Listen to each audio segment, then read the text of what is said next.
Boa noite, amada e linda Igreja do Senhor. Boa noite. Como é bom esse cumprimento, essa saudação amiga, espiritual, de comunhão com a igreja. E boa noite também ao internauta que interage conosco. É uma alegria tê-los conosco também, a todos quantos virtualmente nos dão a honra, a satisfação de interagir conosco. É com muita alegria, portanto, que nós estamos juntos em mais uma segunda-feira, em mais um culto de doutrina. E a temática desta noite é a imutabilidade da profecia. A imutabilidade da profecia é a temática desta noite. Ou seja, a imutabilidade, aquilo que não muda, aquilo que não tem variação, que não tem nenhum trejeito de mudança. A imutabilidade da profecia. E eu inicio com a amada Igreja do Senhor, lendo Tiago, carta de Tiago, capítulo 1, versos 17 e 18. Mas eu vou prender-me a princípio ao versículo 17 e posteriormente eu usarei o 18, lá no meio da palavra. Então vamos pegar o 17. Tiago capítulo 1, verso 17 a princípio. Não vos enganeis, meus irmãos, toda a boa dádiva e todo dom perfeito são lá do alto, descendo dos Pai das luzes, em quem não pode existir variação ou sombra de mudança. Deus vivo, como tu és glorioso, como tu és magnífico, como o Senhor é excelso, como o Senhor nos visita de forma poderosa com seu Espírito Santo, como o Senhor nos deu a honra de hoje aqui nos congregarmos, nos reunirmos, de desfrutarmos de uma oração de 5 minutos, de uma linda e gloriosa ministração, de lindos e gloriosos louvores. E agora também, Pai, peço-te a capacitação para que tu venhas neste mesmo ritmo, nesta mesma visão da tua palavra cantada, louvada e direcionada pela ministra, pelos ministros de louvor, e que nós possamos, Pai, nesta noite, uma vez mais, nos debruçar, beber e comer, desfrutar desse banquete maravilhoso que nesta noite traz a temática imutabilidade da profecia. Repito, não vos enganeis, meus irmãos, toda boa dádiva e todo dom perfeito são lá do alto, descendo do Pai das luzes, em quem não pode existir variação ou sombra de mudança. Então, a primeira advertência aqui no texto é a de que não possamos e não deixemos nos enganar. Porque toda boa dádiva, todo presente, todo dom perfeito desce lá do alto, do nosso Pai das luzes, no qual e em quem não pode haver sombra, nem variação de mudança. Então nós entendemos nesta noite, e fica muito claro para todos nós, de que o nosso Deus, dono de sua palavra, ele e nele não há sombra nem variação de mudança, ou seja, ele é imutável, ele não muda. E a palavra profética, ela também é imutável. Então não vos enganeis, meus irmãos, toda boa dádiva, todo dom perfeito vem lá do alto, ou são lá do alto, dado pelo nosso Pai das luzes, no qual não pode haver sombra nem variação de mudança. Versículo 18, eu deixo para depois. Muito bem, dando continuidade, muita atenção nessa palavra doutrinária. Na segunda carta de Pedro, um texto conhecidíssimo de toda a amada igreja, que não poderia ficar de fora, é 2 de Pedro 1, de 19 ao 21. Vamos lá. Temos assim tanto mais confirmada a palavra profética, e fazeis bem em atendê-la como uma candeia que brilha em lugar tenebroso, até que o dia clareie e a estrela da alva nasça em vosso coração. Sabendo primeiramente isto, que nenhuma profecia da Escritura, repara que toda vez que ele singulariza a Escritura, ele está se referindo a toda a palavra de Deus, do Gênesis ao Apocalipse. Então, primeiramente isso, sabendo primeiramente isso, entenda que nenhuma profecia da Escritura provém de particular elucidação. Porque nunca jamais qualquer profecia foi dada por vontade humana. No entanto, olha que coisa linda. E no entanto, homens santos, olha que coisa linda. Homens santos falaram da parte de Deus, movidos pelo Espírito Santo. Então aqui está um viés, uma palavra que envolve toda a Escritura, ou melhor, todas as Escrituras, do Velho ao Novo Testamento, que o Senhor singulariza o Espírito Santo como a Escritura geral. Então, eu repito, temos assim tanto mais confirmada a palavra profética, e fazeis bem em atendê-la como uma candeia que brilha em lugar tenebroso. Que lugar tenebroso é este? O mundo, o sistema que não conhece a palavra. Então, essa palavra profética, ela brilha em nossos corações num lugar tenebroso, neste mundo. Por isso que o Senhor lá diz também em sua palavra que nós devemos ser como luz no meio de uma geração pervertida e adúltera, dentro da qual geração nós devemos ser como luzeiros no mundo. Então, queridos, vamos lá. Se a palavra de Deus, toda ela, é de autoria do Espírito Santo, então atente nisto, sabendo primeiramente isto, que nenhuma profecia nenhuma, de Gênesis e Apocalipse, atenção, nenhuma profecia foi dada ou provém de particular elucidação, explicação. Não, ela não é humana. Não foram homens que a elucidaram, não foram homens que a interpretaram. Então vamos lá, atenção. Porque nunca jamais qualquer profecia foi dada por vontade humana e, ou entretanto, melhor dizendo, entretanto, homens santos, homens separados, falaram da parte de Deus movidos pelo Espírito Santo. Então, todos os autores da Bíblia, do Gênesis ao Apocalipse, foram homens separados por Deus e todos eles falaram movidos, inspirados pelo Espírito Santo.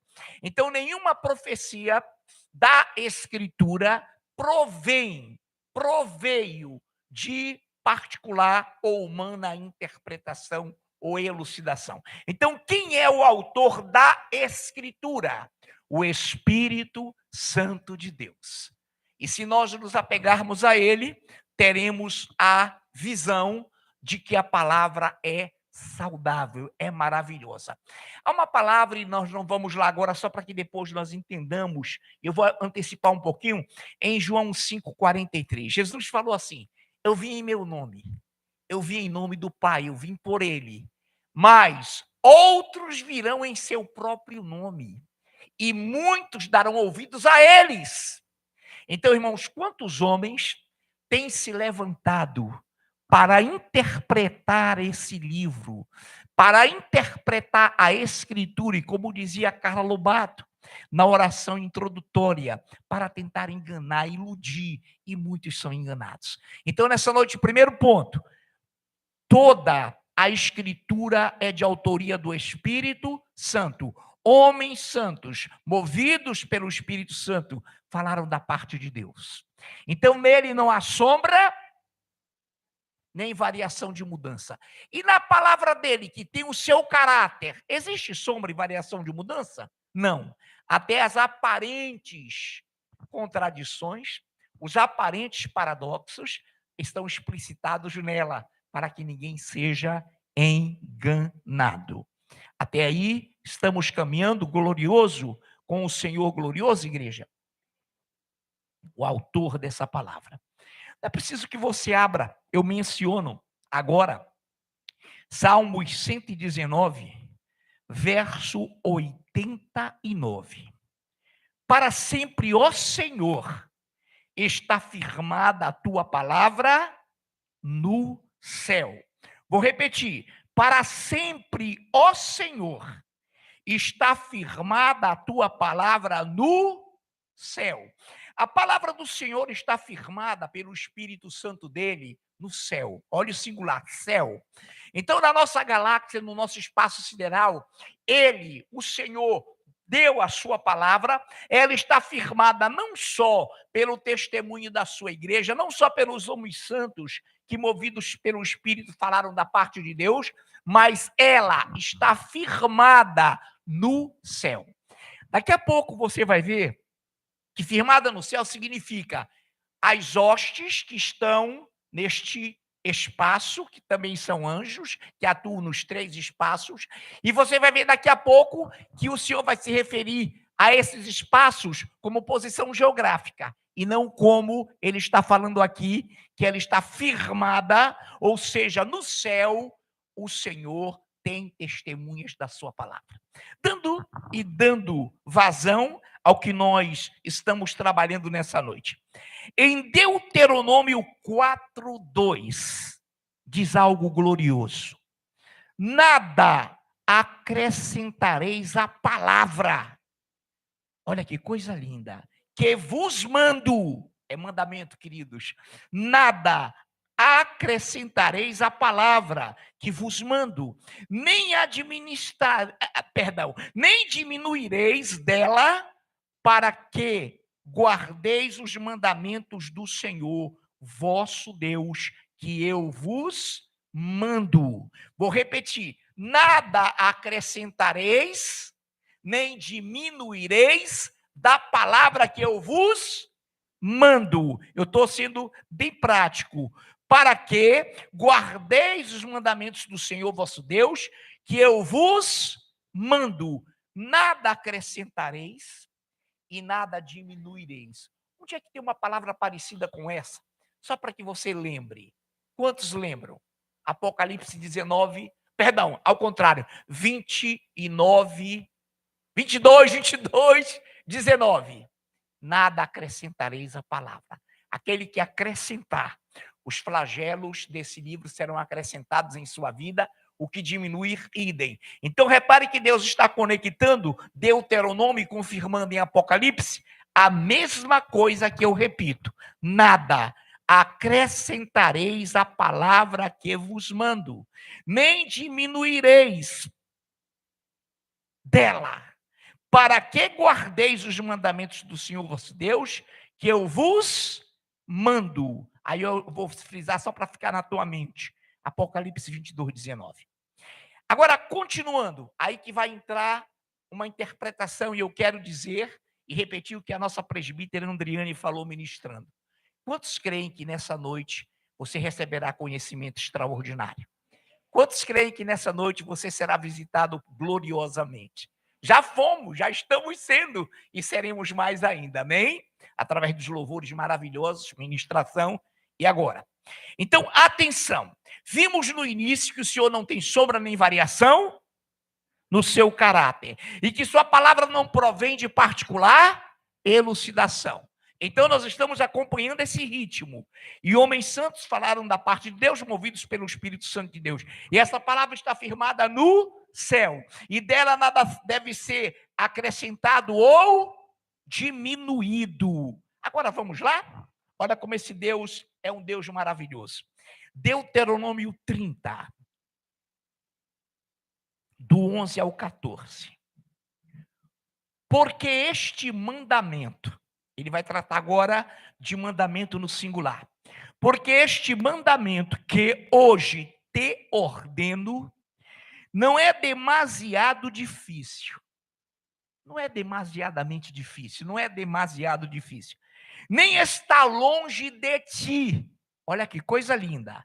Não está nos céus, plural. Não está nos céus, para dizeres: quem subirá por nós aos céus, que nolo o que? Mandamento. Nolo, ele. Que nolo traga e nolo faça ouvir, para que o cumpramos. Nem está além do mar, para dizeres: quem passará por nós além do mar? Que nolo traga e nolo faça ouvir, para que o cumpramos?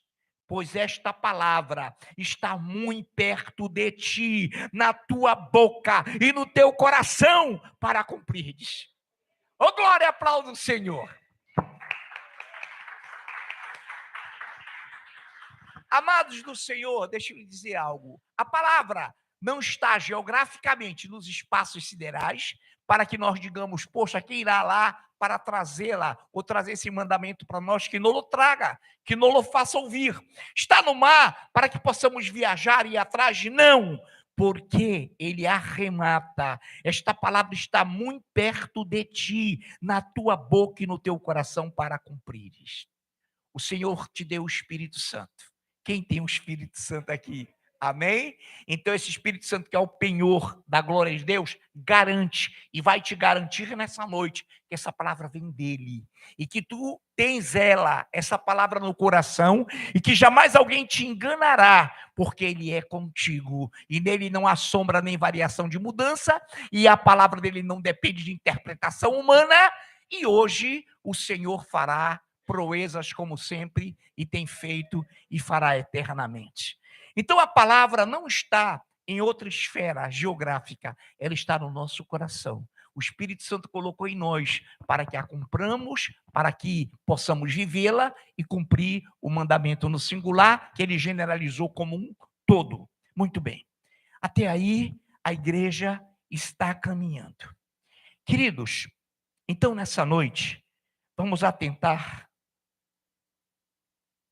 para algo maravilhoso. Preste atenção. Nós poderíamos, e Deus poderia e pode tratar dessa questão da palavra profética como sendo imutável por todo ângulo e por todos os ângulos possíveis. Ele vai tratar de alguns nessa noite. O primeiro, que nós já tratamos para que nos soe bem familiar, é o seguinte: em Romanos 8, de 22 a 23, Romanos 8, de 22 a 23, diz assim: porque sabemos que toda criação, ou a criação, a um só tempo geme e suporta angústias até agora. E não somente ela, a criação, mas nós também, ou mais também nós, que temos as primícias do Espírito, igualmente gememos no nosso íntimo, aguardando a adoção de filhos, a herança do nosso corpo. Atenção agora, do que está falando Romanos 8, já lido agora, do 22 a 23, que a criação, a natureza, toda geme até agora, toda geme. E o que é que ela espera? A redenção dos filhos, a redenção da igreja. E atenção, e não somente ela, a criação, mas nós também, que temos as primícias do Espírito, as primícias do Espírito Santo. Quantos aqui são primícias do Espírito Santo? Então, associe, para que nós entendamos a doutrina nesse ângulo, associe, por gentileza, a tua visão de primícias com a redenção do teu corpo. Olha para cá, e eu sei que você está olhando. Queridos, querida, igreja, quando é que Deus fará a redenção do nosso corpo? Olha lá, na hora da morte, e em espírito vamos para a glória. Porém, na hora da sua vinda gloriosa para a igreja, para o arrebatamento, os mortos em Cristo ressuscitarão, primeiro, em corpos de glória. Foram as primícias? Foram, do Espírito Santo, sim. E nós, os vivos, os que ficarmos, seremos arrebatados juntamente com eles, mortos em Cristo, em corpos de glória. Alcançamos aí a redenção do nosso corpo? Então, quem aqui é primícia do Espírito Santo? O que Deus vai fazer é arrancar da terra no arrebatamento as primícias. Ele vai tirar aqueles que foram últimos e serão primeiros. Não nos iludamos, ele tem também as primícias da nação judaica. Dentro da grande tribulação, ele vai ter a primícia dos 144 mil judeus, mas em outra instância, em outro momento, em outro patamar. Eu vou repetir então. Associa aqui. Olha que coisa linda. Eu leio agora de um só lance, porque sabemos que toda a criação, a um só tempo, geme e suporta angústias. Olha lá, até agora. E, e não somente ela, a criação, mas nós também, que temos as primícias do Espírito. Igualmente gememos e, no nosso íntimo, aguardando a adoção de filhos, a redenção do nosso corpo. Agora eu pego Tiago 1,18. Que eu propositadamente não li naquela feita, ou daquela feita.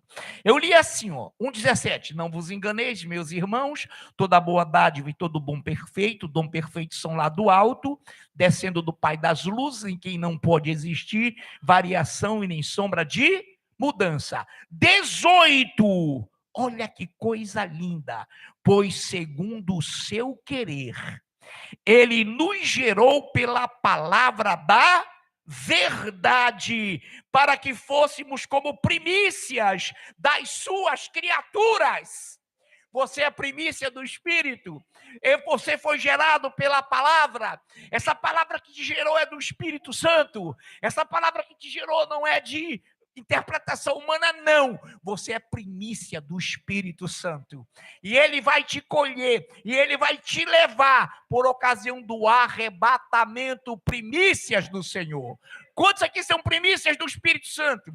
Quantos aqui, pelo seu querer, serão redencionados em corpo de glória? Glórias ao Senhor. Então, atente bem, igreja amada do Senhor, nesta noite. Em Apocalipse 19, versículo 9. Você já conhece. Então me falou o anjo, escreve: bem-aventurados aqueles que são chamados à ceia das bodas do Cordeiro. E acrescentou: são essas as verdadeiras palavras de Deus. Quem é a primícia aqui? Quem vai ser convidado à ceia das bodas do Cordeiro? Você, eu, nós. Então tem doutrina que não pega, que não fala e que mente em relação a isso. Então vou repetir. Então me falou o anjo, escreve: bem-aventurados aqueles que são chamados à ceia das bodas do Cordeiro, e acrescentou: são estas as verdadeiras palavras de Deus. Quantos estão acompanhando? Então, primícias do Senhor, você participará da ceia das bodas do Cordeiro, porque você é primícia do Espírito Santo. Amém? Glória a Deus. Mateus 26, de 29 a 30. E digo-vos que desta hora em diante não beberei, Jesus falando, Mateus 26, de 29 a 30. E digo-vos que desta hora em diante não beberei deste fruto da videira, olha a construção de tempo, até aquele dia em que eu hei de beber novo, entre vírgulas, novo o quê? O vinho, o hei de beber novo, aonde? No reino de meu Pai. Você, igreja, foi convidado às bodas do Cordeiro? Se você é primícia, você foi. Se você que está nos vendo, internauta, não tem convicção de que é primícia, você nem sabe o que é ceia do Senhor. Então você vai cear com ele por ocasião das bodas do Cordeiro. A ceia das bodas, vou repetir, e digo-vos que desta hora em diante não beberei deste fruto, e será na hora da ceia lá da videira, até aquele dia em que eu hei de beber novo convosco no reino de meu Pai. Queridos, o que é isso? O que é isso? Ceia das bodas do Cordeiro. As primícias irão. Existe isso, Apocalipse confirma. Essas são as verdadeiras palavras de Deus. Se não conectar a palavra de Deus ao arrebatamento, às primícias, a ceia no reino, para que o Senhor distribua os galardões, isso não é palavra verdadeira. Quantos estão entendendo? Você ouve tanta coisa, internauta, você ouve tanta coisa que você fica, às vezes, na dúvida. Muito bem, dando continuidade, pastora Nayufi, está na minha versão, pode ler, guerreira? Minha linda e amada pastora, nos lerá um texto também conhecidíssimo, que está em Mateus 24, de 39 a 42. Mateus 26, perdão, 24. De 39 a 42. E não perceberam, senão quando veio o dilúvio, e os levou a todos. Assim será também a vinda do Filho do Homem. Então 2 estarão no campo, um será tomado e deixado o outro. 2 estarão trabalhando no moinho, uma será tomada e deixada a outra. Portanto, vigiai, porque não sabeis em que dia vem o vosso Senhor. Amém. A isso dá-se o nome de arrebatamento. O Senhor vem no dia em que não se sabe, ele chega e um estará no campo, será tomado, outro na cidade. Eu estou invertendo, será tomado. E isso é comparado com o dilúvio. Quantos estão entendendo? Amém. Então agora, preste atenção, olhem para cá. O Espírito Santo, eu não vou citar nomes agora, mas vou citar depois. Nome de pessoas, não. Olhem para cá. Queridos, há 3 teorias sobre a vinda do Senhor para a sua igreja. E 2 delas são equivocadas. Eu conheço o nome dos homens que a criaram. Mentirosos, falsários, enganadores, que criaram essa confusão, meso, pós, quando isso não... Nem pré-existe. O que existe é a verdade da palavra. O Espírito Santo, no qual não há sombra nem variação de mudança. Igreja mudaria e se diversificaria em 3 teorias? Não, não e não. Mas não vou dizer o nome deles, porque tem gente que, se eu disser lá na internet, vai atrás e vai se enganar mais. Tinha um venezuelano aqui. Aí ele procurou, entrou no gabinete. Olha aqui, eu digo, querido, isso é enganação. Mas ficou por lá, rodeou e nunca mais apareceu. Hoje é paraplégico espiritual. Paraplégico espiritual, igreja, pelo amor de Deus. Por quê? Porque, irmãos queridos, esse Deus é um Deus que nele não há sombra nem variação de mudanças. Agora, um detalhe, outra questão. Uma pessoa pode estar sinceramente crendo numas teorias, 2 outras, e ir para a glória. Pode. Se ela estiver pura, se ela estiver inocente, mas se ela estiver pura e inocente, ela vai procurar logo a verdade. Mas se de repente ela for surpreendida, ela vai para a glória pela sinceridade do coração dela. E os seus falsos mestres ficarão.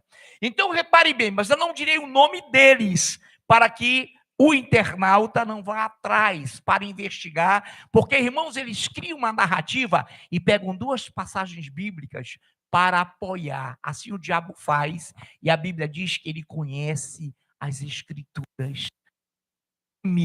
Não respeita e não se dobra ao Senhor. Ele crê, mas treme. Agora, atenção, 2 Timóteo, capítulo 4, de 1 a 4, eu peço também a nossa presbítera amada, nossa presbítera linda e ungida, Andriane, está na minha versão, guerreira, que nos leia 2 de Timóteo, aí você vai ouvir, 2 de Timóteo 4, ainda tem o tempo, de 1 a 4. Conjuro-te perante Deus e Cristo Jesus, que há de julgar vivos e mortos pela sua manifestação e pelo seu reino. Prega a palavra, insta, quer seja oportuno, quer não, corrige, repreende, exorta com toda longanimidade e doutrina. Haverá tempo em que não suportarão a sã doutrina, pelo contrário, cercar-se-ão de mestres segundo as suas próprias cobiças, como que sentindo coceiras nos ouvidos, e se recusarão a dar ouvidos à verdade, entregando-se às fábulas. Amém, guerreira do Deus vivo. E Deus já falou tudo aí. Olha que coisa linda. Existia um amado na Sebaete, Seminário de Teologia do Amazonas, que ele chegava e ele tinha uma brincadeira tremenda. Ele chegava com a pessoa e dizia: mostra aí teu ouvido. Aí o cara, na brincadeira, né, querido? Brincadeira santa. Disse: ah, não, você é um crente santo, você não está com coceira nos ouvidos, não. Porque, irmãos, preste bem atenção. Preste bem atenção. Pois haverá tempo em que não suportarão a sã doutrina, pelo contrário, cercar-se-ão de mestres, segundo as suas próprias cobiças. Olhem para cá. O que é cômodo para um crente não crer no arrebatamento? Ele não quer ser surpreendido. Ele ama o pecado. Então ele prefere que ele fique na grande tribulação com todo mundo. Aí ele corre para a Amazônia, ele corre para o Pantanal para ver se esconde. Irmão, isso não existe. Mas é cômodo para ele? É cômodo. Como quem sente coceira nos ouvidos pelas suas próprias cobiças. Meu Deus, eles estão dizendo que o arrebatamento vai ser surpreendente. Eu não fico aqui não, que eu já amo o pecado. Está coçando e não tem antimicótico que dê jeito, ou ótico, melhor dizendo, micose, né? Que dê jeito na coceira. Eles são movidos pela sua própria cobiça. E depois, melhor ainda, lá depois a gente vai ver se dá certo, que se dane grande tribulação. Irmão, isso não existe. O Senhor vai vir surpreendentemente e vai arrebatar a sua igreja. Isso é verdade, essas são as verdadeiras palavras de Deus. O Senhor não tem sombra nem variação de mudanças. O nosso Deus, eu digo isso com segurança nele, não seria louco de nos dar 3 teorias para que nós fiquemos e ficássemos perdendo cabelos. Ainda bem que o meu não é perdido ainda. Está muito jovem ainda. Igreja, olhe para cá. Isso é outra coisa. Tem que andar de cabelo por outros motivos, tá, amados? Fiquem tranquilos. Tem careca super de Deus aqui. Glória a Deus. Olhe para cá agora. Agora eu vou dizer. Seja oportuno, quer não, prega a palavra e mostra. Pois haverá tempo que não darão ouvidos à sã doutrina. Deixa eu lhe dizer uma coisa. Esses eu posso declinar. Esses eu posso porque além de serem enganadores, são desavergonhados. Charles Russell, autor da Bíblia falsificada, feita na torre de vigia. Testemunho de Jeová está assistindo a gente? Corre! Foge enquanto há tempo. Ele autorizou, ele foi na torre de vigia e mexeu nas escrituras. Daí eles serem chamados de os Russellitas, derivado de Charles Russell.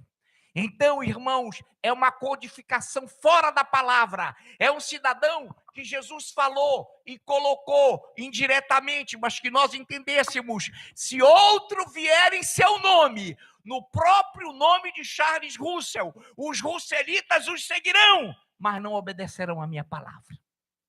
Quantos estão ouvindo isso? Eu sei que os amados sabem. Pastor, para que falar isso? Nós já sabemos, para que você nunca esqueça. E para que você salve muitos do fogo. E alguns até que estão na dúvida, dentro da própria igreja, salvando-os do fogo. Segundo, Ellen White, autora do livro Grande Conflito. Ela e o Charles Miller. Ela, principalmente. Ellen White, em delírios, escreveu o livro Grande Conflito. Infelizmente, queridos, temos que dar nome, os adventistas dele, do 7º dia, não seguem a Bíblia, mas seguem o que a senhora Ellen White diz sobre a Bíblia. Ela não é o Espírito Santo. Nela houve e continua havendo sombra e variação de mudança. Já faleceu. Então, irmãos, o grande conflito, pelo amor de Deus, é ele o referencial dos adventistas do 7º dia. Boa notícia! Existem adventistas da promessa que já saíram dessa armadilha, que já saíram desse lance, desse gancho de Ellen White. Porque nesta noite, quer seja oportuno, quer não, repreende, exorta, porque haverá tempo que não suportarão a sã doutrina. Pelo contrário, cercar-se-ão de muitos, ou de mestres, segundo as suas cobiças. E lá, meu irmão, não tem esse negócio de santidade, não. Lá são ritos, Você não pode comer aquilo, não pode comer aquilo outro, carne daquilo outro. Você não pode festejar aniversário no outro Debi Lloyd lá. Você não pode... São pessoas mumificadas por ritos e pregações humanas, infelizmente. Mas nessa noite, nós não estamos aqui para exaltar, estamos aqui para mencioná-los como enganadores. Nesses 5 minutos finais que me restam, eu quero dizer para os amados, nessa noite, que só o Senhor é Deus, que Ele é maravilhoso. E eu encerro lendo de novo essa palavra de 2 Pedro 1, de 19 a 21. Temos assim tanto mais confirmada a palavra profética, e fazeis bem em atendê-la, como a uma candeia que brilha em lugar tenebroso, até que o dia clareie, a estrela d'alva nasça em vosso coração, sabendo primeiramente isto, que nenhuma profecia da Escritura, não é do livro não, hein? O grande conflito não é da falsificação do Charles Russell, que nenhuma Escritura provém de particular elucidação, porque nunca jamais qualquer profecia foi dada por vontade humana. Entretanto, homens santos falaram da parte de Deus, movidos pelo Espírito Santo. Ó Deus, como é bom sermos movidos pelo Teu Espírito Santo. Dói, é duro, mas é glorioso te servir. É bom, Senhor, falar a verdade, vivê-la e esperar a surpresa do arrebatamento, porque não haverá outra história. A história tu já desenhaste, em nome de Jesus, que possamos aplaudir-te. Ministério de louvor, suba esse lindo ministério de louvor. Teria mais, mas o tempo não nos é favorável.